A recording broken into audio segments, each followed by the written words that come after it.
తెలంగాణ రాష్ట్రంలో ఎస్సీలకు సంబంధించినటువంటి 3 దశాబ్దాల కళ నెరవేరినట్టుగానే కనబడతా ఉంది. మరొక వైపు సన్నబియ్యానికి సంబంధించినటువంటి విషయంలో కూడా పూర్తి స్థాయి నిర్ణయం తీసుకొని దానికి సంబంధించినటువంటి ప్రక్రియను కూడా ముఖ్యమంత్రి రేవంత్ రెడ్డి ప్రారంభించడం జరిగింది. ఇక తెలంగాణ రాష్ట్ర ముఖ్యమంత్రి చంద్రబాబు నాయుడు అంటా ఉన్నాడు, మాజీ మంత్రి జగదీష్ రెడ్డి. ఇవన్నీ విషయాలపైన మాట్లాడడానికి మనతో పాటుగా తుంగతుర్తి ఎమ్మెల్యే మందుల సామేలు ఉన్నారు. అన్న నమస్తే. ఎట్లుంది 16 నెలల పరిపాలన ఎట్లా కనబడతా ఉంది? తెలంగాణలో కాంగ్రెస్ పరిపాలన చూస్తే ఏమనిపిస్తుంది? మీరు ఒక ఎమ్మెల్యే కొనసాగుతూ అన్నారు ఈ ప్రభుత్వంలో. గత ప్రభుత్వానికి ఈ ప్రభుత్వానికి ఆస్మానం పరకుంటుంది. గత ప్రభుత్వం ఏమో దోసుకుంటానికి దాచుకుంటానికి దంచుకోవడానికి ఉన్నది. ఈ ప్రభుత్వం ఏమో జనానికి, నమ్ముకున్న జనానికి, ఓట్లేసిన జనానికి, ఈ ప్రజానీకానికి అందరికి సేవ చేయాలని చెప్పి ఈ రాష్ట్ర ప్రభుత్వం, రేవంత్ రెడ్డి గారి ప్రభుత్వం, ఇందిరమ్మ రాజ్యం ఇవన్నీ కూడా పేదలకు సంబంధించిన రాజ్యం కాబట్టి ఈ విధంగా ఉంటుంది. అందుకోసమనే ప్రజలు చాలా సంతోషంగా ఉన్నారు. ప్రజలు ఎట్టి పరిస్థితుల్లో కూడా ప్రజలు చాలా సంతోషంగా ఉన్నారు. కనుక ఎవరో ఏదో మాట్లాడుతుంటారు, అది లెక్కలేని జనం ఏనవా. అందుకోసమనే ఇలా మొన్న 30 తారీఖున ఉగాది పండుగ నాడు మన ముఖ్యమంత్రి వర్యులు రేవంత్ రెడ్డి గారు, గౌరవ సివిల్ సప్లై మరియు ఇరిగేషన్ శాఖ మంత్రులు ఉత్తమ్ కుమార్ రెడ్డి గారు ఇద్దరు కలిసి, వారి మంత్రివర్గం, ఆ సహచార మంత్రివర్గం అందరూ కలిసి ఉగాది పండుగ నాడు హుజూర్నగర్లో బ్రహ్మాండంగా సన్నబియ్యాన్ని ప్రారంభించడం జరిగింది. ఇవాళ ఏ ఇంట్లో పోయినా కూడా మాకు సన్నబియ్యం అన్నం పెడుతుండ్రు. పోయిన సంవత్సరం వీళ్ళు ఇచ్చిన బియ్యం వాళ్ళే మళ్ళీ వెనక తిరిగి మార్బేరం చేసుకున్నారు. వెనక తిరిగి ఏజెంట్లు పెట్టుకొని మార్బేరం చేసుకొని కాకినాడ ఎయిర్పోర్ట్ దగ్గర అమ్ముకున్నారు. కనుక జిల్లాలకు అమ్ముకున్నారు వీళ్ళు. కానీ ఇప్పుడైతే మా బియ్యం మాకు వచ్చినాయి, మేము మా పిల్లలు అన్నం తింటున్నాం. ఆ రాష్ట్ర ప్రభుత్వానికి ధన్యవాదాలు చెప్తా ఉన్నారు. వర్గీకరణకు సంబంధించినటువంటి విషయంలో ఏమంటారు? మొత్తానికి షమీమ్ అఖ్తర్ కమిషన్ ఇచ్చినటువంటి రిపోర్ట్ ప్రకారమే 9-4-1 మొత్తానికి 3 భాగాలుగా విభజించడం అయితే జరిగింది. దీని విషయంలో ఏమనిపిస్తూ ఉంది? మీరు ఒక మాదిగ సామాజిక వర్గానికి సంబంధించినటువంటి ఎమ్మెల్యేగా కొనసాగుతున్నారు కదా, ఇక్కడ బ్రహ్మాండంగా చేసింది. రాష్ట్ర ప్రభుత్వానికి నిండుగానే శుభాకాంక్షలు తెలియజేస్తూ ఉన్నాను నేను. రాష్ట్ర ముఖ్య ఇలా 2018లో చేవెళ్ళ డిక్లరేషన్లో రాహుల్ గాంధీ గారు అధికారానికి వస్తే ABCD కేటగిరీషన్ చేస్తానని చెప్పి 6వ నాడు ప్రకటించడం జరిగింది. దాని ప్రకారం గౌరవనీయులు 2023లో జరిగిన ఎన్నికలలో కాంగ్రెస్ పార్టీ బ్రహ్మాండంగా అధికారానికి వచ్చింది. వచ్చిన వెంటనే తప్పకుండా అసెంబ్లీలో కూడా ప్రకటించడం జరిగి ABCD వర్గీకరణ చేసి పెడతామని. అదే క్రమంలో అడ్వకేట్ జనరల్ సుప్రీంకోర్టులో ఒక సీనియర్ న్యాయవాదిని పెట్టి ఈ ABCD వర్గీకరణ ఏ విధంగా చేయాలంటే సుప్రీంకోర్టు రాష్ట్రాలకు అధికారం ఇస్తున్నాం, మీరు చేసుకోవచ్చని చెప్పింది. ఆగస్టు 1 తారీఖు నాడు ఆనాడు అసెంబ్లీ జరుగుతూ ఉంది. అసెంబ్లీ అవధిలో ముఖ్యమంత్రి గారు ఉన్నారు, నేనున్నా, మా మాదిగ ఎమ్మెల్యేలు అందరూ ఉన్నారు. ABCD వర్గీకరణ రాష్ట్ర ప్రభుత్వం చేసే అధికారం ఇస్తున్నామని చెప్పి సుప్రీంకోర్టు ఇచ్చిన వెంటనే గవర్నర్ ముఖ్యమంత్రి గారు ఆ సభలో మా అందరూ పిలిచి దీనికి ఆర్డర్ని తీసుకొస్తాం, మాదిగలకు న్యాయం చేస్తాం, దశాబ్దాలుగా జరుగుతున్న ఈ పోరాటాన్ని ఎక్కడో ఒక దగ్గర కూర్చోబెట్టాలి, ఇది ఇంకా నార్చకూడదు అనేది వారు చేసిన సంకల్పం.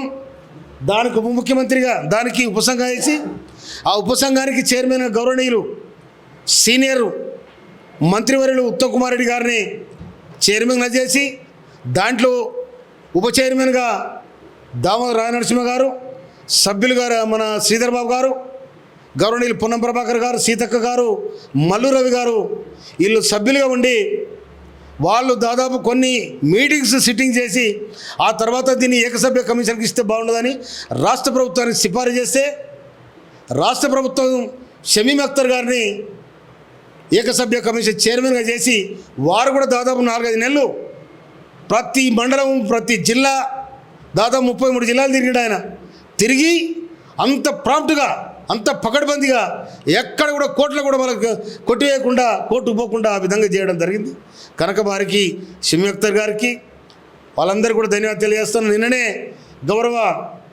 గవర్నర్ గారు దీనికి కూడా ఆమోదం తెలపడం జరిగింది. రాష్ట్ర ప్రభుత్వానికి నేను నిండుగా శుభాకాంక్షలు తెలియజేస్తా ఉన్నా. ఇప్పటికైనా మనకి ఏం పడిపోలేదు, ఎవరు తొందరపడాల్సిన అవసరం లేదు.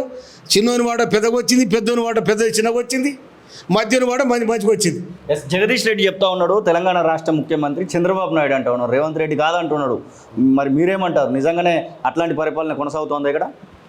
చంద్రబాబు నాయుడు సంకరాకు అని చెప్తాను జగదీష్ రెడ్డిని. చంద్రబాబు నాయుడు దగ్గర పోయి అంగిలేపి ఆయన అంగిడిచి బని నిడిచి సంకరాకు అని చెప్తున్నా. ఇంట్లో ఎందుకుంటున్నావు? ఈ తెలంగాణ ఎందుకుంటున్నావు? రాష్ట్ర చంద్రబాబు నాయుడు ముఖ్యమంత్రి గాడ ఉన్నాడు, గాడి పోయి చంద్రబాబు నాయుడు సంకరాకు. కాలు లేవు అనుకో. నువ్వు ఎట్లడ మంత్రి అయినావు? నీ స్థాయి ఏంది? నీ బతికేంది? నువ్వు చిల్లర దొంగవు. నువ్వు ఒక నాయకునివా? రేవంత్ రెడ్డి గారిని విమర్శించే అర్హత నీకుందా? ఖబర్దార్.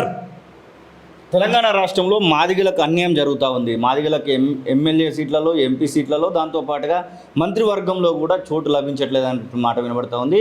ఇప్పుడు ఇక 6 మంత్రి పదవుల భర్తీకి అయితే సమయం ఉంది. ఈ 6 మంత్రి పదవులలో మాదిగలకు వస్తుందన్నటువంటి ఆశాభావన ఉందా? ఇప్పటికే మీరు పలుమార్లు ముఖ్యమంత్రిని కలవడం జరిగింది, ఏఐసీసీ పెద్దలను కూడా కలవడం జరిగింది కదా. మాదిగలకు మంత్రి పదవి ఏమని? బాజాబ్తో మాదిగల మంత్రి పదవి వచ్చేది ఖాయం, తప్పకుండా వస్తుంది. దానిలో మందుల సామాన్లు ఉంటారు అనుకోవచ్చా? వస్తే సంతోషపడతా. బాజాబ్తా, బేజాబ్తా కాదు, వస్తే సంతోషపడతా. రాష్ట్ర ప్రజానికానికి, మాదిగలకు రాష్ట్రం ఇచ్చిన ఆదేశాన్ని, అవతల మాదిగలను అవమానం చేసిన పార్టీని, మాదిగ మంత్రి రాజయ్యను భర్త చేసిన పార్టీని తొక్కి తుమ్మలాడతాం. ఏమని అప్పుడు చెప్తా. 27వ తారీఖు రోజు దాని బీఆర్ఎస్ పార్టీకి సంబంధించినటువంటి ప్లీనరీ సమావేశం ఉంది. మొత్తానికి 25 సంవత్సరాలు పూర్తి చేసుకుంది. మీరు బీఆర్ఎస్ పార్టీ నుంచి, అప్పుడు టీఆర్ఎస్ పార్టీ నుంచి వచ్చినటువంటి వ్యక్తిగా బీఆర్ఎస్ పార్టీ 25 సంవత్సరాల గురించి మాట్లాడాలనుకుంటే రేపు బేటే ఉత్తపాటి మీటింగ్ అది. ఉత్తపాటి మీటింగ్ అది. లక్షలాది మంది, లక్షలు కాదు, పై తెచ్చుకుంటే ఎట్నో కానీ అది ఉత్తపాటి. అది బీఆర్ఎస్ అనేది బొదలగడ పార్టీ. అది ఓకే. టీఆర్ఎస్ పార్టీ అనేది ఉద్యమ పార్టీ. భారత రాష్ట్రంతో పెట్టుకున్న భారతదేశంలో 7 వార్డు మెంబర్ కూడా గెలవు. ఏడున్నది భారత్. కనుక దీనికి నామరూపాలు లేని పార్టీ. అది నామరూపాలు లేని పార్టీ. బీఆర్ఎస్ అని చెప్పండి, టీఆర్ఎస్ అని చెప్పండి. టీఆర్ఎస్ని ఎందుకు మార్చిండ్రో, బీఆర్ఎస్కి ఎందుకు మార్చిండ్రో ఆ నాయకులు చెప్పాలి. ఏ అవసరం వచ్చిందో చెప్పాలి. ఇవాళ టీడీపీ కూడా జాతీయ అధ్యక్షునిగా చంద్రబాబు నాయుడు ఉన్నాడు. కొన్ని పార్టీలకు వాళ్ళ పార్టీలు ఎమ్మడే మార్చుకోలే. భాగవతుల రంగు రుద్దుకొని కృష్ణుడు వేసానికో రంగు, రాములవారి రంగు వేసానికో రంగు, ఇట్లా రుద్దుకొని మారలే. కానీ ఏ పార్టీ అవుతుందో దాని జాతీయ లెవెల్లో, ప్రాంతీయ లెవెల్లో ఉంటే, జాతీయ లెవెల్లో ఉంటే అదే నామకరణం, అదే పేరు, అదే రంగు అట్నే ఉన్నది. ఇన్ఛార్జ్ మీనాక్షి నటరాజన్ పోకడ కొంతమందికి నచ్చట్లేదు అనేటువంటి వార్తలు గుప్పమంటా ఉన్నాయి. నిజంగానే అట్లాంటి పరిస్థితి ఏమైనా ఉందా కాంగ్రెస్ పార్టీలో? నేనైతే నాకు గర్వంగా నమస్తే పెట్టినా, గౌరవించింది మంచిగా. ఇంకేం నేను అంత లోతుగా పోలే నేను. ఓకే, అది మంచిగానే ఉందా కొత్త ఇన్ఛార్జ్ ఇక్కడ ఉన్నటువంటి విధానాన్ని? అది నేను అంత దూరం పోలే. ఇంక నేను నా పని ఏం చేసుకుంటాను నియోజకవర్గంలో, తొంగతుర్తి వరకు. ఇప్పుడు నువ్వు అడుగుతున్నా కాబట్టి చెప్తున్నా. ఇది మందుల సామెలు చెప్తున్న మాటలు. మొత్తానికి సన్న బియ్యం ఇవ్వడం వల్ల రాష్ట్ర వ్యాప్తంగా ఉన్నటువంటి ప్రజలందరూ కూడా సుఖ సంతోషాలతో ఉన్నారనే మాటకు చెప్తున్నాయి. ఇక మాదిగలకు సంబంధించినటువంటి విషయంలో దశాబ్దాల కళను నెరవేర్చినటువంటి ఘనత రేవంత్ రెడ్డికి దక్కుతున్నటువంటి మాటను అయితే వారు చెప్తున్న పరిస్థితి. కెమెరా పర్సన్ మహేష్తో కలిసి శ్రీనివాస్, కాలోజీ టీవీ, హైదరాబాద్.